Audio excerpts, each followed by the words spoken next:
இந்த பக்கம் பேச தெரியாமல் இல்லை. வெற்றி தலைவரின் கடைக்கன் பார்வைக்காக கட்டுப்பட்டு ஒழுக்கத்தோடு, இதுவரை ஒழுக்கத்தோடு இருக்கிறோம், இனிமேலும் ஒழுக்கத்தோடு இருப்போம். அதே சபை ஒழுக்கத்தையும் ஒத்துழைப்பையும் அனைத்து கட்சி தோழர்களிடம் நான் விரும்பி வேண்டி உங்கள் மூலமாக கேட்டுக்கொள்கிறேன். முதலமைச்சருக்கு மிக மனதுக்கு நெருக்கமான இயக்குனர் அட்லி. அவர் எடுக்கிற படம் பூரா பார்த்தீங்கன்னா பல சிறந்த திரைப்படங்களில் இருக்கிற காட்சிகளை எடுத்து போட்டு ஹிட் கொடுப்பார். ஒரு ட்ரெய்லர் ஹிட் அடிக்கணும்னா அதில் ரொம்ப கிறிஸ்பாக இருக்கணும். மாண்புமிகு பேரவைத் தலைவர் அவர்களே, மதிப்புமிகு தமிழ்நாடு முதலமைச்சர் அவர்களே, மதிப்பிற்குரிய எதிர்க்கட்சி தலைவர் அவர்களே, அமைச்சர் பெருமக்களே, சட்டமன்ற உறுப்பினர்களே, மாண்புமிகு தமிழ்நாடு முதலமைச்சர் அவர்கள் தமிழ் திரையுலகில் இருந்து திரைப்படங்களை விடுத்து மக்கள் பணிக்காக அரசியலுக்கு வந்து விட்டார். ஆனால் அரசியலிலேயே இருந்த அண்ணன் சிவசேகரன் அவர்கள் எடிட்டிங் என்கிறார், ட்ரெய்லர் என்கிறார். அட்லியை குறித்து பேசிய போதெல்லாம் எனக்கு ஆச்சரியமாகவும் அதிர்ச்சியாகவும் இருந்தது. இந்த சட்டமன்றத்திற்கும் அன்பு சகோதரர் இயக்குனர் அட்லி அவர்களுக்கும் என்ன சம்பந்தம்? அதே போல அவர்கள் சொன்னதை, ஜனநாயகத்தினுடைய பெரிய பலமே எதிர்க்கட்சி தான். அவர்களினுடைய ஆக்கப்பூர்வமான விமர்சனங்கள், அவர்களினுடைய அறிவுரைகள், அவர்களினுடைய எதிர்ப்பு என்பது நமக்கு ஒரு வலிமையை சேர்க்கும், ஒரு பலத்தை கொடுக்கும்.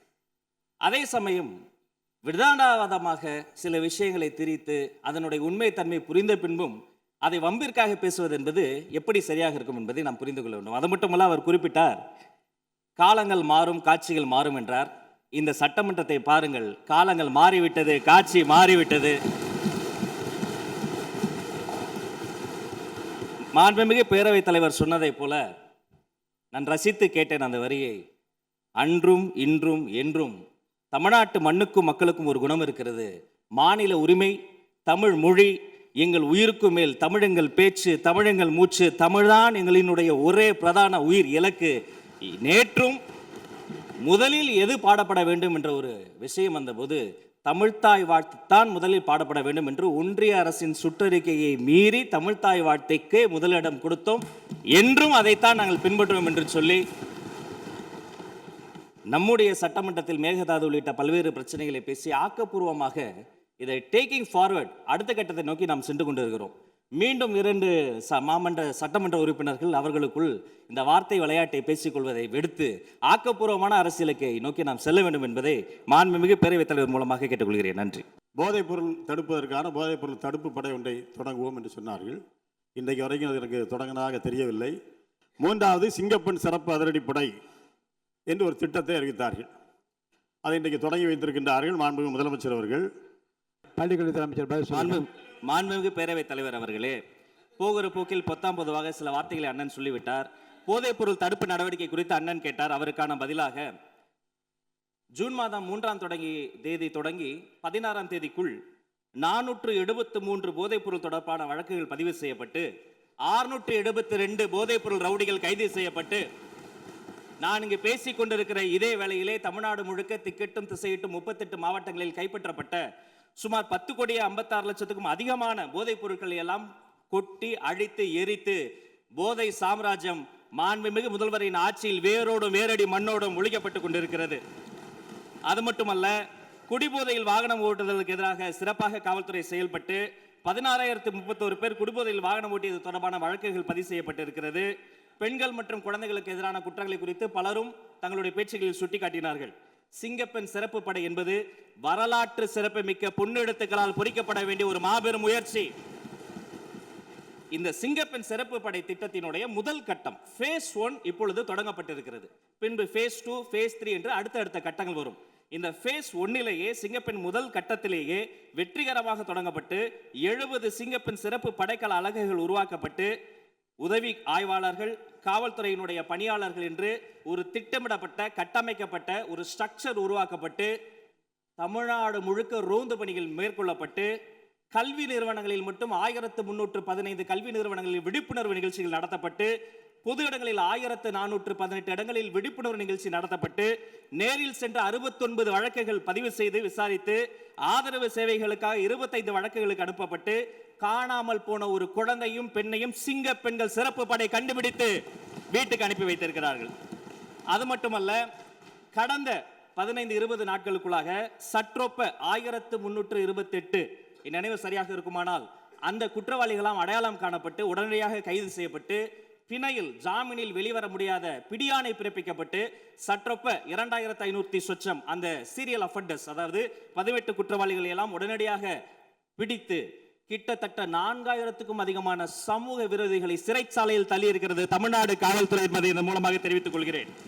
பொதுவாக மாண்புமிகு சட்டப்பேரவை உறுப்பினர்கள் பேசுகிற போது கூட ஒரு உறுப்பினர் சொன்னார், சட்டம் ஒழுங்கு எப்படி இருக்கிறது, பெண்களுக்கு எதிரான குற்றங்கள் அதிகரித்திருக்கிறது. மாண்புமிகு முதல்வர் நிதி ஆயோக் கூட்டத்தில் பேசிய பொழுது தமிழ்நாட்டு பெருமளை எல்லாம் சொன்னார், அதற்கெல்லாம் நாங்கள் தான் காரணம். ஆம், சரியாக சொன்னீர்கள்.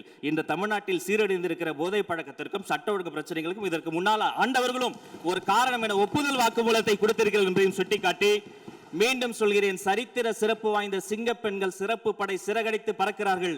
பொறுத்திருந்து பாருங்கள், வெயிட் அண்ட் வாட்ச். தமிழ்நாட்டினுடைய சட்டம் ஒழுங்கு இந்தியாவிலே சிறந்த மாநிலமாக இந்த சிறப்பு படை மாற்றி காட்டும் என்று உங்கள் மூலமாக தெரியப்படுகிறது. மாண்புமிகு உறுப்பினர் சாசி சிவசங்கர் அவர்கள். தமிழ்த்தாய் வாழ்த்தை முதலில் பாட வேண்டும், அவை நிறைவின் போதுதான் தேசிய கீதம் பாட வேண்டும் என்கின்ற மரபு தமிழ்நாட்டிலே கடைபிடிக்கப்பட்டு வருவது. இது ஏதோ அவைக்கு மாத்திரமல்ல, நீங்களும் நானும் பள்ளியிலே படிக்கும் போதும் அங்கேயும் இந்த நிகழ்வு தான் நடைபெற்றது என்பதை உங்களுக்கு நான் சுட்டிக்காட்ட விரும்புகிறேன். பேரவைத் தலைவர் அவர்களே, வந்தே மாதரம் பாடல் இதற்கு முன்பு முதலமைச்சராக இருந்த திராவிட முன்னேற்றக் கழகத்தின் தலைவரும் ஐயா மு.க. ஸ்டாலின் அவர்கள் இருந்தபொழுது உயர்நீதிமன்றத்தில் பதவியேற்பு விழாவில் ரீசண்டாக வந்த சர்க்குலர், ஹோம் மினிஸ்டருடைய சர்க்குலர் படி வந்தே மாதரம் பாடல் முதல் முறையாக பாடப்பட்டது. அப்பொழுது திரு மு.க. ஸ்டாலின் அவர்கள் அதற்கான மரியாதையை எழுந்து கொடுத்தார்கள். இது ரீசண்டாக வந்த பிரச்சனை. அதற்கப்புறம் பதவியேற்பு விழாவில் மாண்புமிகு முதலமைச்சராக பொறுப்பேற்பதற்கு முன்பு கவர்னரிடம் கோரிக்கை கொடுத்தார்கள். அப்பொழுது கவர்னர் ஹோம் மினிஸ்டருடைய சர்க்குலரை தான் நாங்கள் ஒபே பண்ணணும்னு சொன்னார். கிட்டத்தட்ட 5 நிமிடம் அப்பொழுதே தன்னுடைய கோரிக்கை வைத்தார் பதவியேற்பு விழாவுக்கு முன்பே. அதன் பின்பு கவர்னருடைய அலுவலகத்தில் அடுத்த பதவியேற்பு நடக்கும் பொழுதும் நம்மளுடைய கோரிக்கை முதல்வரும் சரி நாங்களும் சரி வைத்தோம். கவர்னருடைய கண்ட்ரோலில் இருக்கக்கூடிய அவருடைய அவையில் பதவியேற்கும் பொழுது மாநில அரசால் எந்த விதமான முயற்சிகளை செய்ய முடியல. ஆனால் அரசு நிகழ்ச்சிகளில் எப்பொழுதும் தாய்மொழியாக இருக்கக்கூடிய தமிழ்த்தாய் வாழ்த்தை பாடினோம். அதே மாதிரி இன்றைக்கு மாண்புமிகு முதலமைச்சர் அவர்கள் முதல் சட்டசபை கூட்டத்தில் பேரவைத் தலைவர் அவர்கள் இங்கு தலைமை இருக்கக்கூடிய அவையில் கவர்னருடைய கோரிக்கைகளை முதலில் வந்தே மாதரம் பாடணும்னு சொல்லும் பொழுதும் சரி, அதில் முதலமைச்சர் உறுதியாக நின்று பேரவைத் தலைவர்களும் உறுதியாக பேசி எங்களுடைய கருத்துக்களை கவர்னரிடம் உறுதியாக கூறி பேரறிஞர் அண்ணா உருவாக்கிய மாநில கொள்கையில் அந்த கொள்கையில் உறுதியாக இருந்து இன்றைக்கு 3-4 வருடங்களாக கவர்னர் முன்பு கவர்னரோட சண்டை போட்டு வெளிநடப்பு பண்ணுறது ஒரு டிப்ளமசி கிடையாது. எந்த கவர்னர் புறக்கணிக்கப்பட்டாரோ அதே கவர்னர் முன்பு தமிழ்த்தாய் வாழ்த்து பாடப்பட்டது. இதுதான் தமிழ்நாட்டில் புதிய தலைமையின் எங்களுடைய முதலமைச்சருடைய மெசேஜ். நாங்கள் எப்பொழுதும் மாநில கொள்கையில் உறுதியாக இருப்போம். அது கவர்னராக இருந்தாலும் சரி, டெல்லியோட தலைமைகளாக இருந்தாலும் சரி, எங்களுடைய மாநில உரிமையை ஸ்டேட் அட்டானமின்னு சொல்லக்கூடிய அறிஞர் அண்ணாவுடைய கொள்கையில் நாங்கள் எப்பொழுதும் உறுதியாக இருப்போம் என்பதை பதிவு செய்து 4 வருடங்கள் கழித்து முதல் முறையாக அதை நடைமுறைப்படுத்துவது எங்களுடைய மாண்புமிகு முதலமைச்சர் அவர்கள். ஒரு சண்டை போட்டு வெளிநடப்பு பண்றதில்லை. அதே கவர்னரை தமிழ்த்தாய் வாழ்த்தை முதல்ல பாட வச்சு நிற்க வச்சு மரியாதை கொடுத்து தமிழக மக்களுடைய உரிமையை நிலைநாட்டியது இந்த அவையில்.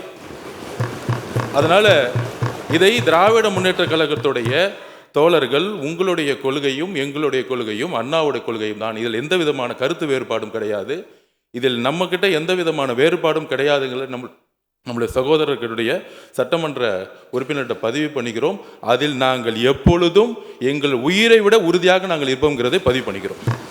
மாண்புமிகு பேரவைத் தலைவர்களே, ஆளுநர் மாளிகை என்பது அவருக்கு கட்டுப்பட்டது, உயர்நீதிமன்றம் என்பது நீதிபதிக்கு கட்டுப்பட்டது.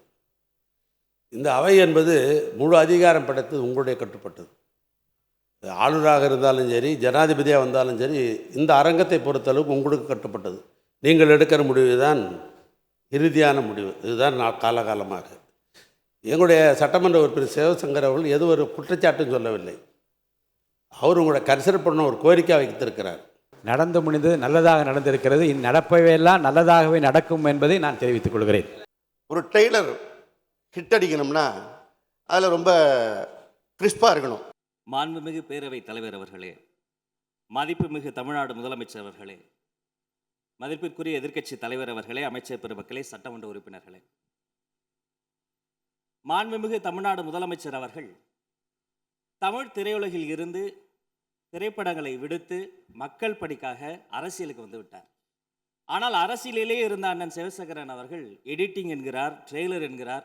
அட்லியை குறித்து பேசிய போதெல்லாம் எனக்கு ஆச்சரியமாகவும் அதிர்ச்சியாகவும் இருந்தது. இந்த சட்டமன்றத்திற்கும் அன்பு சகோதரர் இயக்குனர் அட்லி அவர்களுக்கும் என்ன சம்பந்தம்? அதே போல அவர்கள் சொன்னதை, ஜனநாயகத்தினுடைய பெரிய பலமே எதிர்க்கட்சி தான். அவர்களினுடைய ஆக்கப்பூர்வமான விமர்சனங்கள், அவர்களினுடைய அறிவுரைகள், அவர்களினுடைய எதிர்ப்பு என்பது நமக்கு ஒரு வலிமையை சேர்க்கும், ஒரு பலத்தை கொடுக்கும். அதே சமயம் விதானவாதமாக சில விஷயங்களை திரித்து அதனுடைய உண்மைத்தன்மை புரிந்த பின்பும் அதை வம்பிற்காக பேசுவது என்பது எப்படி சரியாக இருக்கும் என்பதை நாம் புரிந்து கொள்ள வேண்டும். அது மட்டுமல்ல, அவர் குறிப்பிட்டார், காலங்கள் மாறும், காட்சிகள் மாறும் என்றார். இந்த சட்டமன்றத்தை பாருங்கள், காலங்கள் மாறிவிட்டது, காட்சி மாறிவிட்டது.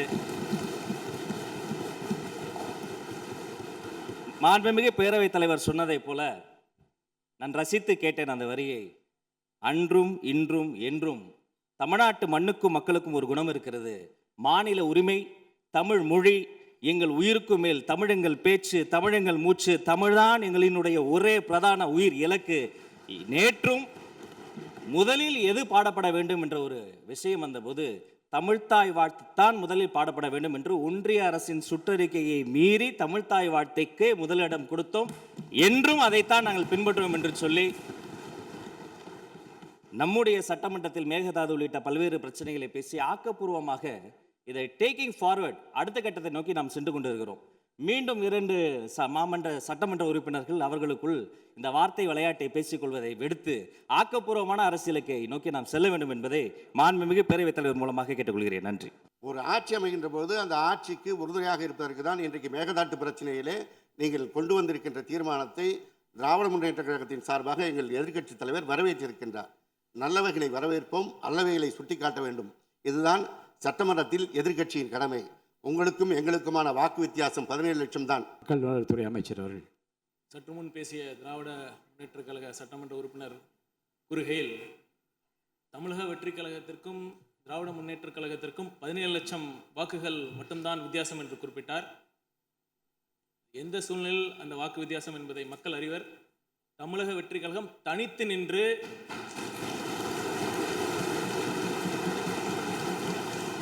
பெற்ற வாக்குகளையும் திராவிட முன்னேற்ற கழகம் பல கட்சி கூட்டணிகள் உடன் பெற்ற வாக்குகளையும் ஒப்பிடுவது மிக மிக பொருத்தமாக இருக்காது.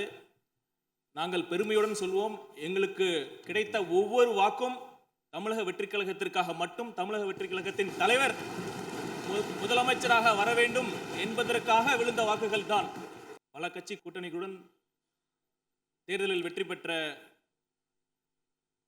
திராவிட முன்னேற்ற கழகம், திராவிட முன்னேற்ற கழகத்துக்கு கிடைத்த வாக்குகள் கூட்டணி கட்சிகளுக்காகவும் விழுந்த வாக்குகள் என்பதை பதிவு செய்ய கடமைப்பட்டிருக்கிறேன். நன்றி. மாண்புமிகு பேரவைத் தலைவர்களே, மாண்புமிகு மக்கள் நல்வாழ்வுத்துறை அமைச்சர் சொன்ன கருத்துக்கள் சரிதான். நீங்கள் தனியாக நின்ற பெற்று வாக்குகள், ஆனால் வரும் காலத்திலும் நாங்கள் தனியாக நிற்போம், தனியாக வாக்குகளை பெறுவோம் என்று நீங்கள் சொல்ல தயாரா? பள்ளிக்கல்வித்துறை அமைச்சர் அவர்கள். மாண்புமிகு பேரவைத் தலைவர் அவர்களே, எந்த ஒரு கட்சியும் தமிழ்நாடு வரலாற்றில் ஆட்சியிலும் பங்கு, அதிகாரத்திலும் பங்கு என்று சொன்னதில்லை, சொன்னதை செய்ததில்லை. முதல் மாநாட்டில் சொன்னதை இந்த நேரத்தில் செய்து காட்டிக் கொண்டிருக்கிறோம். அதே போல மக்கள் வழங்கிய தீர்ப்பை எப்போதும் யாரும் எந்த காரணத்திற்காகவும் சிறுமைப்படுத்தி பேசக்கூடாது. தனி ஒரு கட்சியாக இந்த சட்டமன்றத்திலே மற்ற தோழமை கட்சிகளை விட, மற்ற அரசியல் கட்சிகளை விட மிக மிக பெரிய வாக்கை மக்கள் வாரி வழங்கி தமிழக வெற்றி கழகம் இன்றைய தினம் இந்த ஆட்சியை அமைத்திருக்கிறது. எனவே எங்களுக்கு எதிராக பேசுவதாக நினைத்து தமிழ்நாட்டு மக்களுக்கு எதிராக யாரும் பேசுவதை பேரவைத் தலைவர் அனுமதிக்க கூடாது என்பதை இந்த நேரத்தில் நான் சுட்டிக்காட்டுகிறேன். ஆளுநர் உரையில் குறிப்பிட்டதைப் போல் இருமொழிக் கொள்கையை பாதுகாப்பதில் காங்கிரஸ் கட்சி உறுதியாக உள்ளது. எந்த வடிவிலும் தமிழகத்தில் மொழி திணிப்பை ஏற்றுக்கொள்ள முடியாது. இந்தியாவின் பன்முகத்தன்மை மற்றும் கூட்டணி கட்சியின் தத்துவத்துவம் பாதுகாக்கப்பட வேண்டும் என்பதில் இந்த அரசுடன் நாங்கள் உறுதியாக இருக்கிறோம். மாண்புமிகு பேரவைத் தலைவர் அவர்களே, கிராமப்புறங்களில் வாழக்கூடிய ஏழை எளிய குடும்பங்களை சார்ந்த மாணவர்களின் உயர்கல்வி கனவுகளுக்கு தடையாக மாறியுள்ள நீட் தேர்வுக்கு எதிராக தமிழக மக்களின் உணர்வுகளை இந்த ஆளுநர் உரையில் பிரதிபலித்ததை, தமிழக அரசு நிலைப்பாட்டையும் காங்கிரஸ் கட்சி முழுமையாக ஆதரிக்கிறது. பள்ளிக்கல்வி மற்றும் சமூக நீதியை அடிப்படையாக கொண்ட மருத்துவ கல்வி சேர்க்கை முறையே தமிழ்நாட்டின் தனித்துவமாக இருந்து வந்தது.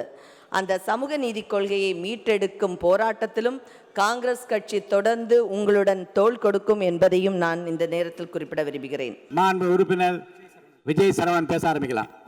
நன்றி. வாழ்வோம் எங்கள் வளமும் மங்காத தமிழ் என்று சங்கேணி முழங்கு. மாண்புமிகு பேரவைத் தலைவர் அவர்களே, மாண்புமிகு அமைச்சர் பெருமக்களே, மரியாதைக்குரிய பேரவை உறுப்பினர்களே, அனைவருக்கும் வணக்கம்.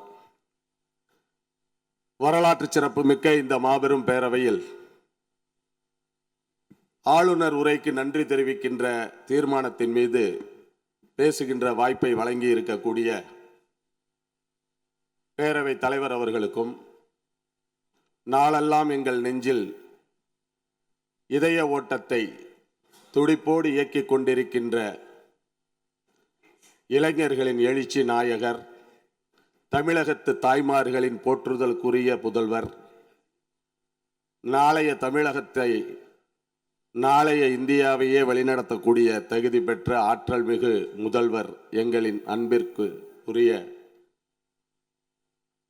ஜோசப் விஜய் அவர்களே, ஏழைகளின் பிரதிநிதிகளாய், எளியவர்களின் பிள்ளைகளாய், ஒடுக்கப்பட்ட சமூகத்தின் அடித்தளத்திலே இருக்கக்கூடியவர்கள் எல்லாம் மக்கள் பிரதிநிதிகளாக இங்கே அமர்ந்து மக்களுக்கான தேவைகளை, மக்களுக்கான கோரிக்கைகளை அரசின் கவனத்திற்கு கொண்டு வந்து ஆற்றல் மிக்க செயல்பாடுகளை எல்லாம் செய்வதற்குரிய வாய்ப்பை இங்கே இருக்கக்கூடிய எங்களை போன்றவர்களுக்கு வழங்கி இருக்கின்ற பொன்னான தலைவராக, புரட்சி தலைவரின் மறு உருவமாக விளங்குகின்ற முதல்வர் தளபதி அவர்களின் ஆட்சியிலே மாபெரும் திட்டங்களை எல்லாம் முன்னெடுக்க தேர்தல் பிரச்சாரத்தின் போதே தேர்தல் அறிக்கைகளை தந்து கடுமையான நிதி நிலைமை இருக்கின்ற பொழுதும் அவற்றையெல்லாம் சரி செய்யக்கூடிய வகையிலே நிர்வாக ரீதியிலான துறை ஆலோசனை கூட்டங்களை நடத்தி தான் எப்போதும் சொல்லுவதைப் போல செய்கின்ற தலைவராக இன்றைக்கு நம்முடைய முதல்வர் அவர்கள் இருக்கிறார்கள். இங்கே பேசியவர்களில் சிலர்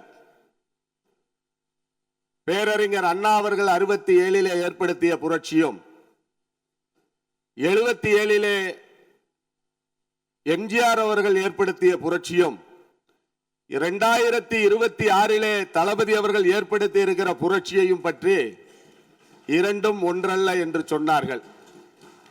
பேரறிஞர் அண்ணா அவர்கள் திராவிட முன்னேற்ற கழகத்தை எதற்காக தொடங்கினார்களோ, 40 ஆண்டு கால மக்கள் பணிக்கு பின்னால் ஆட்சிக்கு வந்தார்கள் என்பது எப்படி போற்றப்படுகிறதோ, அதை போல எம்ஜிஆர் அவர்கள் அனைத்திந்திய அண்ணா திமுகவை எதற்கு ஆரம்பித்தார்கள் என்பதற்கான காரணம், எந்த கொள்கைகளுக்காக ஆரம்பிக்கப்பட்ட ஒரு இயக்கம் அதிலிருந்து விலகிய போதுதான் எம்ஜிஆர் அவர்கள் அண்ணா திமுகவை ஆரம்பித்தார்கள். அவர்கள் ஒரு 15 ஆண்டுகளுக்கு மேலாக மக்கள் பணியை செய்து ஆட்சியை பிடித்தார்கள். அதை போலத்தான் இன்றைக்கு தமிழக வெற்றி கழகம் என்கிற கழகம் ஆரம்பிக்கப்பட்டு 2.5 ஆண்டுகள் ஆகலாம். ஆனால் தமிழகத்து மக்களுக்கு சேவையாற்றுகின்ற பணியிலே தன்னுடைய பெயரில் ஆரம்பிக்கப்பட்ட ஒரு ரசிகர் மன்றத்தை வெறும் ரசிகர் மனப்பான்மையில் இருந்த எங்களை போன்ற பதறுகளை எல்லாம் இன்றைக்கு பண்பட்ட விதைகளாக்கிய ஒரு தலைவர் எங்களுடைய தளபதி அவர்கள். 1/4 நூற்றாண்டு கால இந்த மக்கள் இயக்க பணி இங்கே எதிர்வரிசையிலே அமர்ந்திருக்கக்கூடிய மூத்த சகோதரர்களுக்கு நன்றாக தெரியும். நீங்கள் அதிகாரத்தில் இருந்த காலத்திலே நாங்கள் அழைத்து செய்த நலப்பணிகளிலே நீங்கள் கலந்திருக்கிறீர்கள். எங்கள் கால்கள் படாத கிராமங்கள் கிடையாது. எங்கள் இயக்க தோழர்கள் பயணம் செய்யாத ஊர்கள் கிடையாது. நாங்கள் ஆட்சி அதிகாரத்திற்கு வருவதற்கு முன்னதாகவே தீட்டிய திட்டங்கள் எத்தனை எத்தனை என்பது தமிழகத்து மக்களுக்கு தெரியும். ஏனென்று சொன்னால் பயன்பெற்றவர்கள், அந்த பயனை அடைந்தவர்கள் இன்றைக்கு எங்களை தேர்வு செய்து இந்த சட்டமன்றத்திற்கு அனுப்பி இருக்கிற தமிழகத்து மக்கள் என்பதை மறந்து விடாதீர்கள். இந்தியாவிலேயே மிக தெளிவாக வாக்களிப்பவர்கள் தமிழகத்து வாக்காளர் பெருமக்கள் தான். நாங்கள் மீண்டும் ஒன்றை சொல்லிக்கொள்ள கடமைப்பட்டு இருக்கிறோம். எங்கள் முதல் வரிசையில் இருக்கக்கூடிய அமைச்சர் பெருமக்களோ பின்னிருக்கைகளிலே இருக்கக்கூடிய உறுப்பினர்களோ உங்களுடைய வார்த்தைகளில் வருவதைப் போல எதையும் அறியாத இளைஞர்கள் கிடையாது.